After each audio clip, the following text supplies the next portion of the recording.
La ville de Granby et ses environs regorgent de gens inspirants. Or, nous en connaissons souvent bien peu sur ce qui les a amenés à réaliser ce qu'ils ont réalisé. La série Parcours vous fait découvrir le parcours de quelques-unes de ces personnes de cœur et d'action.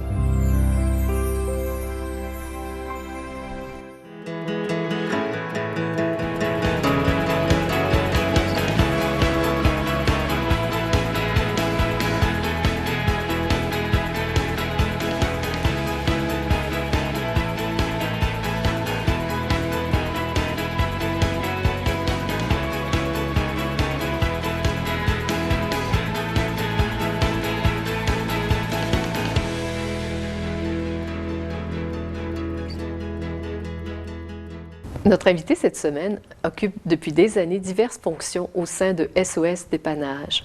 Voici le parcours de Norman Dunn, son directeur général. Rencontre avec un homme de conviction pour qui l'autre est très important.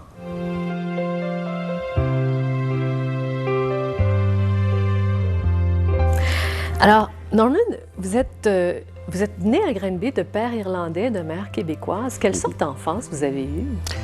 Relativement assez bien. On avait des parents, ils sont décédés tous les deux, mais on avait des parents qui étaient assez avant-gardistes. On avait des parents qui aimaient faire du camping, on avait des parents qui nous emmenaient faire du ski, des activités, des pique-niques. Fait qu'on a eu une enfance, je te dirais, mouvementée.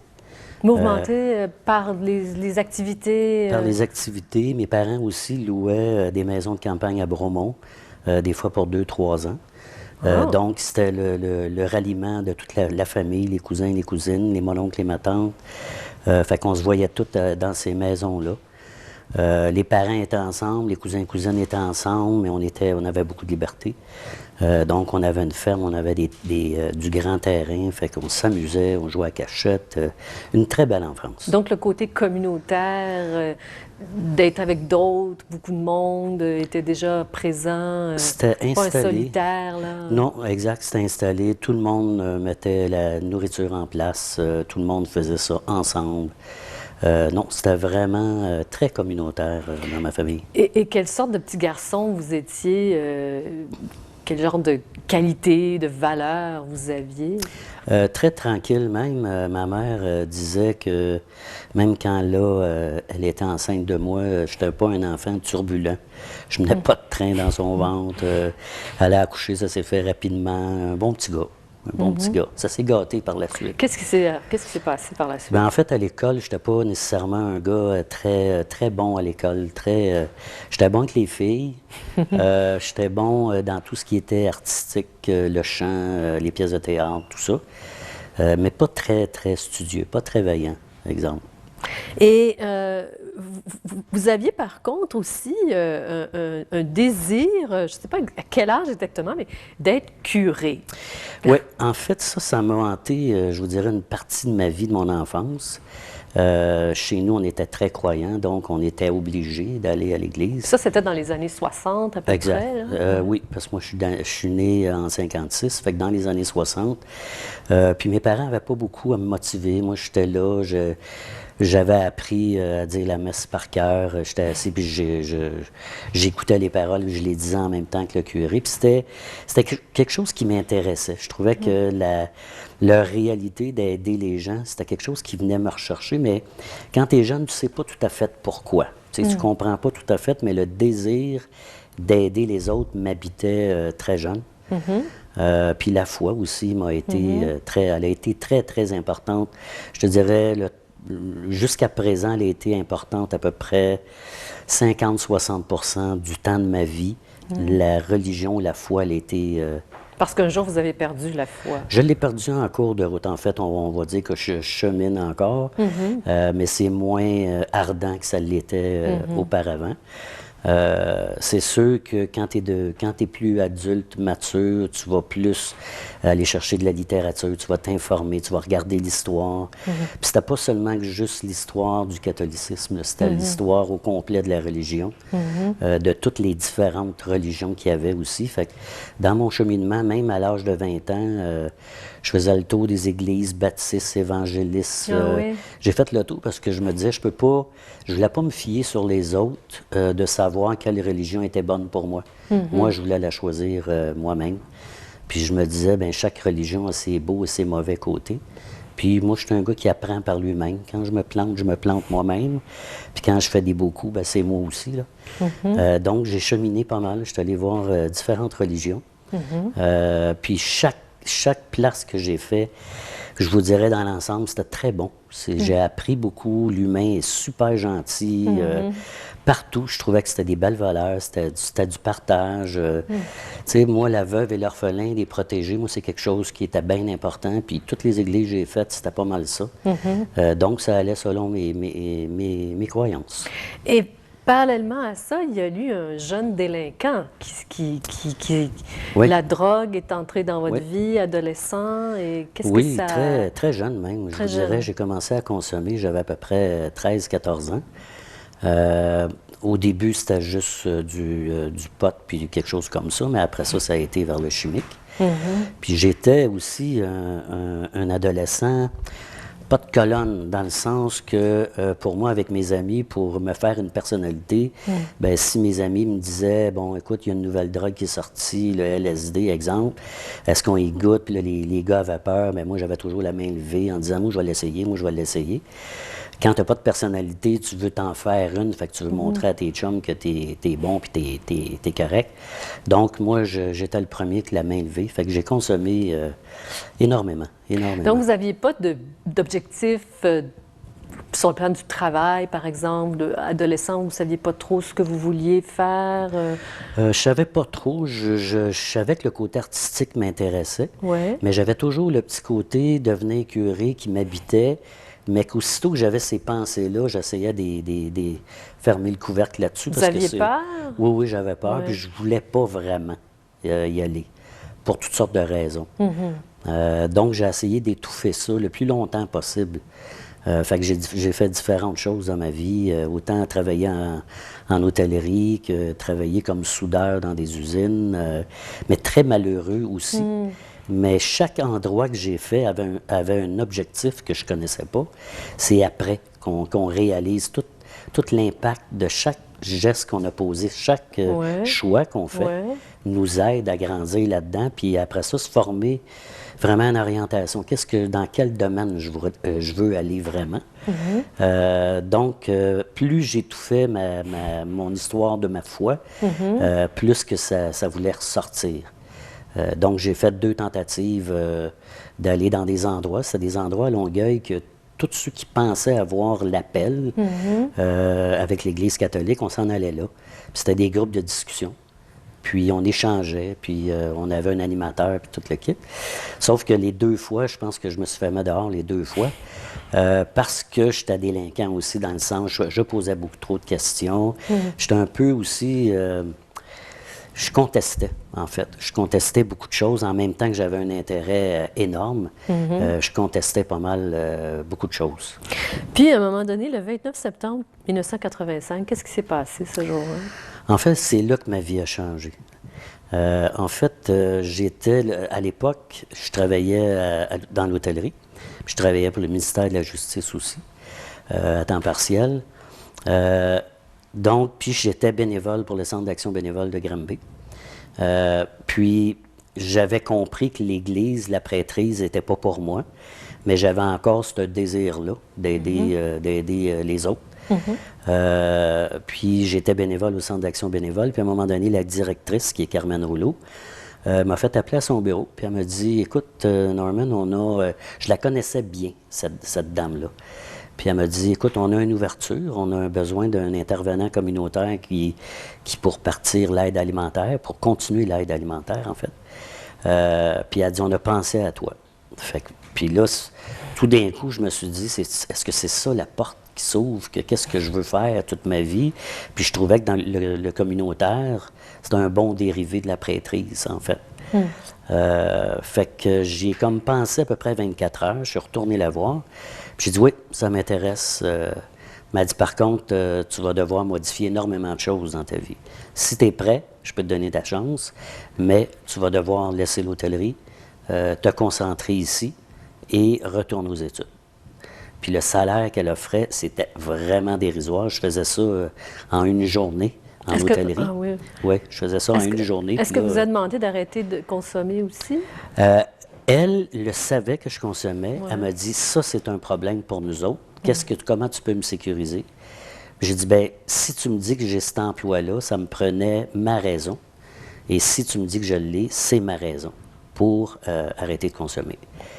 Donc, j'ai passé les entrevues et quand elle m'a dit, tu as l'emploi, tu commences le lendemain, ben, j'ai commencé à faire du meeting cette journée-là. Et puis, j'en ai fait à peu près pendant 12 ans. Oui, du meeting AA.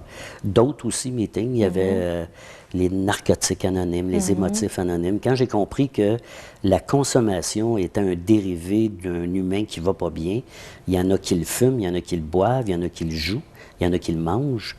C'est quand j'ai compris ça, je me suis dit, c'est tout interrelié. Donc, ça allait avec mon emploi. C'était plus facile pour moi de comprendre le pourquoi. Et l'objectif premier, c'était je veux être bon dans ce que je fais. Puis si j'ai une opportunité, ben je veux pas manquer ma shot. Je veux vraiment marquer là-dedans.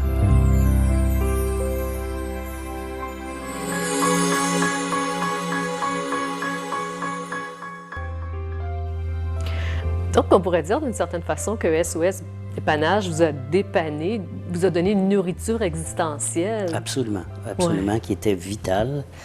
Puis je vous dirais que c'est encore ça aujourd'hui, un peu différent. Mais pour moi, c'est encore, même après 30 ans, ça va faire 30 ans cette année, pour moi, ça a l'air vraiment têteux ce que je vais dire, mais ça ne l'est pas, c'est sincère.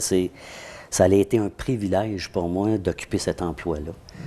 Occuper cet emploi-là pour mon côté, mettons, si tu veux, entre guillemets, professionnel, de me développer en tant qu'entrepreneur, partir des organismes, tout le kit, mais comme humain aussi, de grandir là-dedans, de se remettre en question. Constamment, il faut que tu te remettes en question. Quand tu fais de l'intervention avec une clientèle très diversifiée, très poquée dans la vie, si tu as des idées préconçues puis tu ne les changes pas, tu ne resteras pas longtemps. Il faut que tu sois capable, il faut que tu sois assez honnête et mature de te remettre en question. Tu avais une perception, il y a des gens qui vont te la faire changer.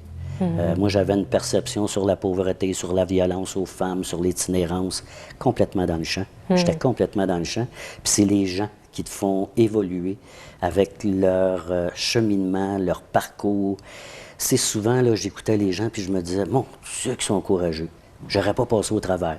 Tu sais, j'ai entendu des choses dans ma vie que je me disais, wow, comment ils ont fait pour être vivants encore aujourd'hui? La critique était plus facile de la population de critiquer des gens.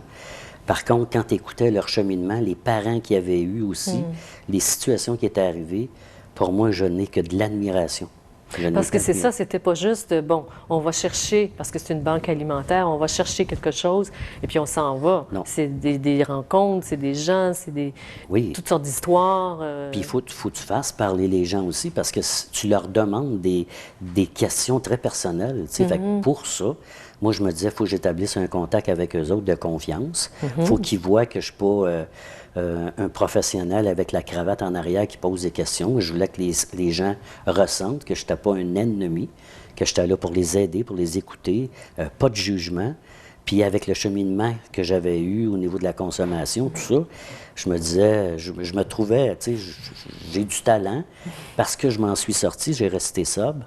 Donc, je peux donner l'espoir aux gens qui sont là-dedans de dire, regarde, moi, j'ai arrêté, puis j'étais un consommateur, tu sais, t'es capable de le faire, tu sais. Puis regarde, après ça, ce que ça a, la vie après, lorsque tu arrêtes de consommer, puis que tu continues à travailler, tout ce qui va arriver après, c'est extraordinaire. Mais la consommation a fait partie de ma vie. Si c'était à refaire, je referais la même chose. Puis je pense que les gens, les humains, lorsqu'ils souffrent trop, ils consomment quelque chose. Puis s'il n'y avait rien à consommer, je pense qu'il y aurait beaucoup plus de suicides.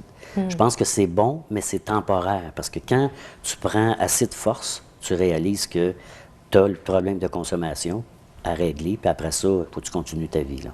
Avez-vous pensé, parce qu'il y avait des cas lourds, des gens, toutes sortes d'histoires très lourdes, avez-vous pensé à un moment donné que vous ne seriez pas capable de continuer? Parce que vous avez continué pendant des années, vous êtes toujours là. depuis 1985. Et vous avez monté, là, vous êtes Ouais. le directeur général. Est-ce qu'il y a des moments où vous vous êtes dit, ah, c'est trop lourd? Absolument. Ouais. Je pense pendant 30 ans. Je pense que j'ai toujours eu des remises en question sur est-ce que je suis le bon gars pour ça. Même encore aujourd'hui, Ouais. c'est arrivé même en fin de l'année passée où je me suis dit, je suis encore correct? Tu sais, je suis le bon gars pour ce job-là?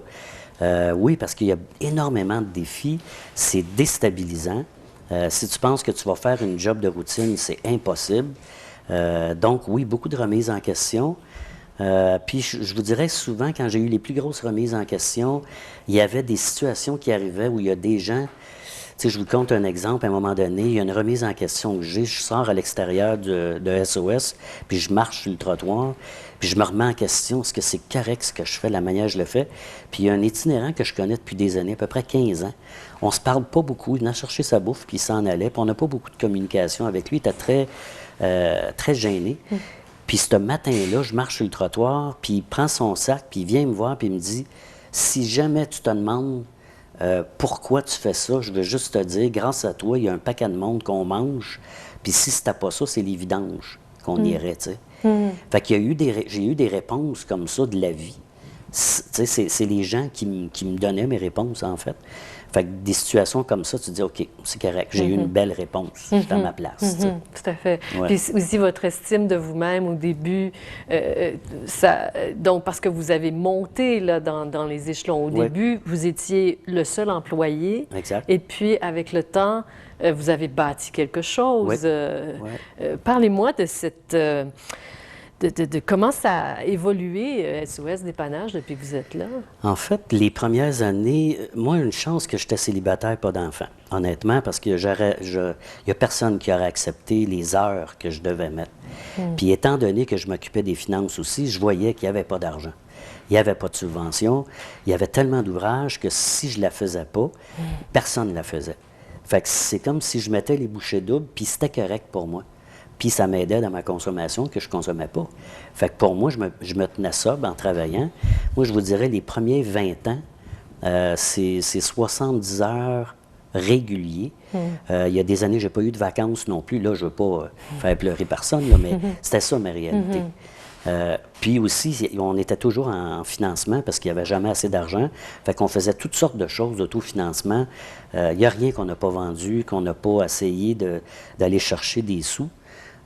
Puis je vous dirais que ça, cette partie-là, j'en avais vraiment marre après 20 ans, vraiment tanné, parce que c'était toujours à recommencer. Des fois, on travaillait très fort, 2-3 mois pour aller chercher 1500 pièces.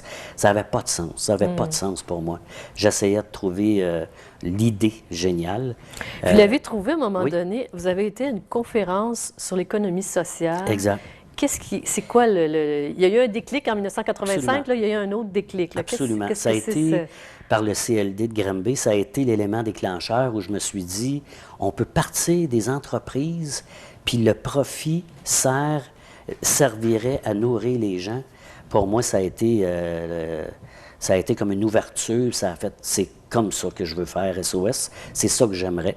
Par contre, quand tu as un conseil d'administration, parce que même si je suis le fondateur, puis je suis le directeur, j'ai pas plus de pouvoir. C'est un OSBL, c'est des membres de CA qui décident, qui sont décisionnels. Moi, j'ai un pouvoir d'influence, mais je ne décide pas.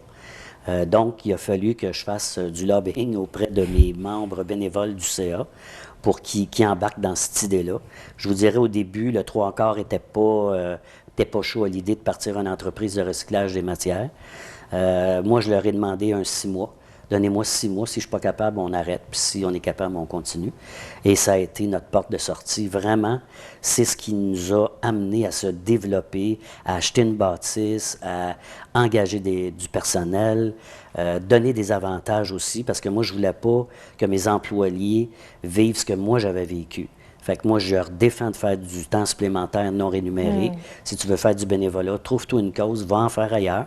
Ici, c'est ton milieu de travail. J'ai essayé de donner des meilleures conditions de travail. Il n'y a pas de personne qui travaille au salaire minimum. Aujourd'hui, les gens ont une assurance collective, fonds de pension, ce que moi, j'aurais pas. Moi, il était trop tard. Moi, ça fait juste 3 ans. C'est ironique. Exact. Mais au moins, la génération qui vont pousser en arrière de nous, bien, eux autres vont avoir ces avantages-là. Puis, s'ils veulent, ils vont pouvoir faire carrière aussi dans un organisme communautaire.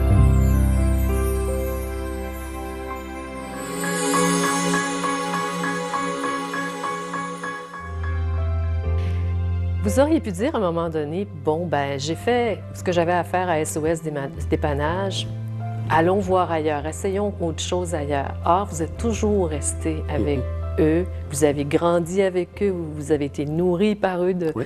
spirituellement et de plein de façons.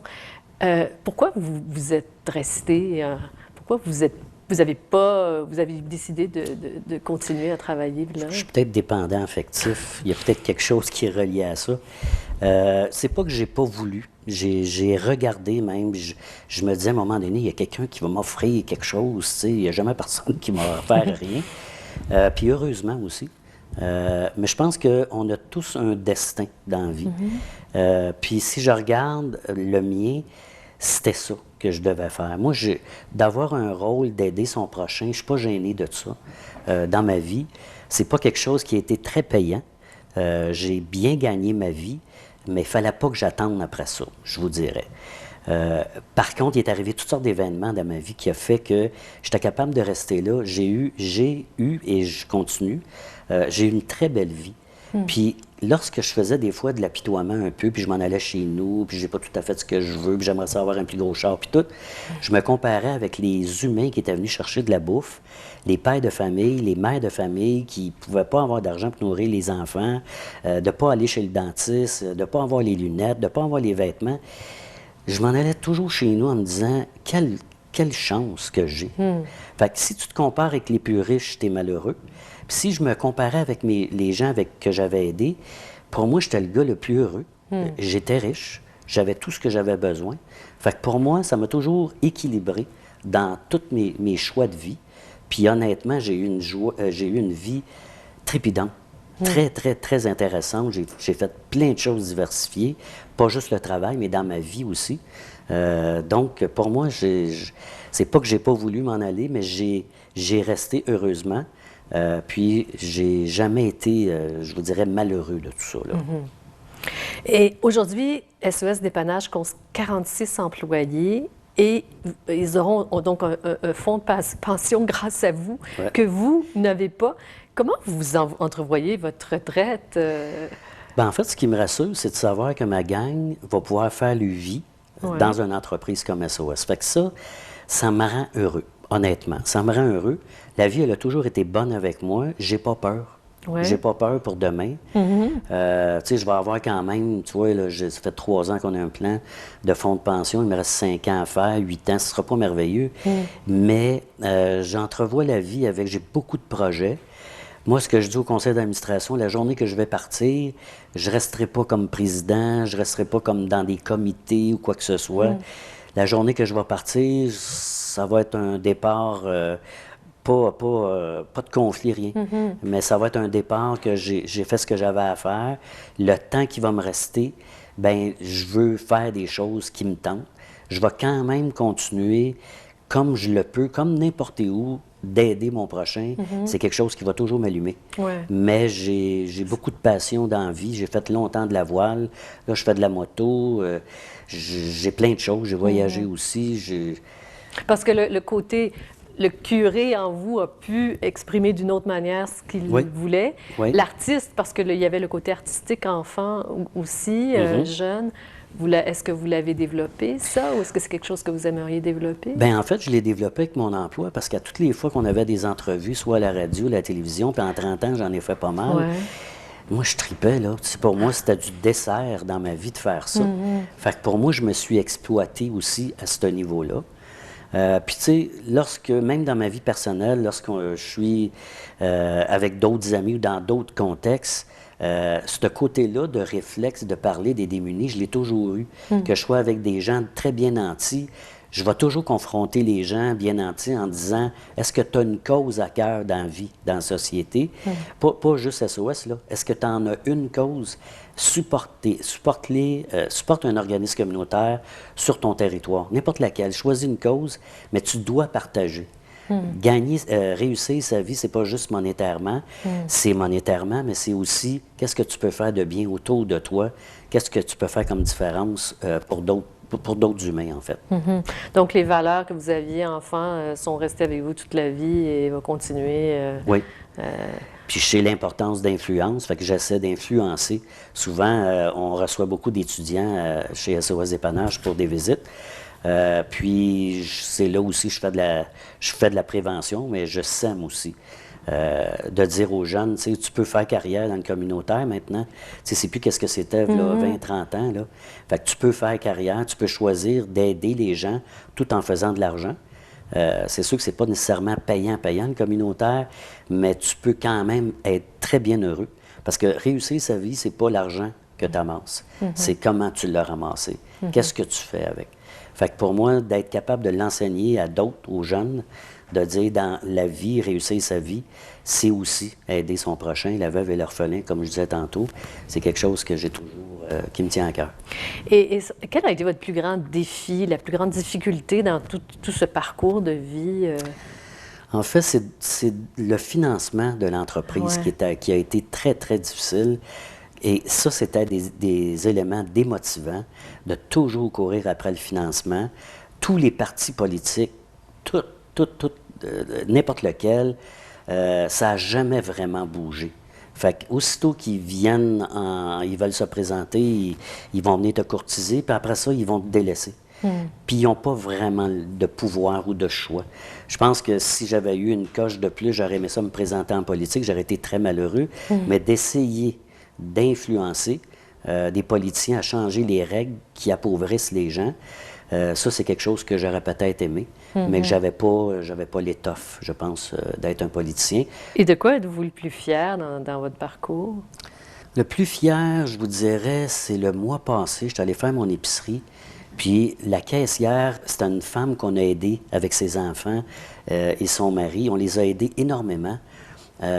Puis quand je vois les gens qui sont retournés sur le marché du travail, puis qui sont fonctionnels, puis même s'ils ne veulent plus te reconnaître, parce que tu représentes un côté de leur vie qu'ils veulent oublier. Ouais. Au début, j'avais de la misère avec ça, maintenant, je le comprends. Ça, c'est une belle fierté. Que l'humain ait pris son destin en main, parce que ton revenu annuel détermine ce que tu vas manger, comment tu vas être habillé, où tu vas demeurer, vas-tu en vacances, as-tu un char. C'est ton revenu annuel. Fait que si, plus que l'humain fait de l'argent, plus qu'il améliore aussi sa qualité de vie, c'est que ça, pour moi, c'est quelque chose qui me rend heureux. J'espère que le parcours de Norman Dunn sera source d'inspiration pour vous. Merci et à la semaine prochaine.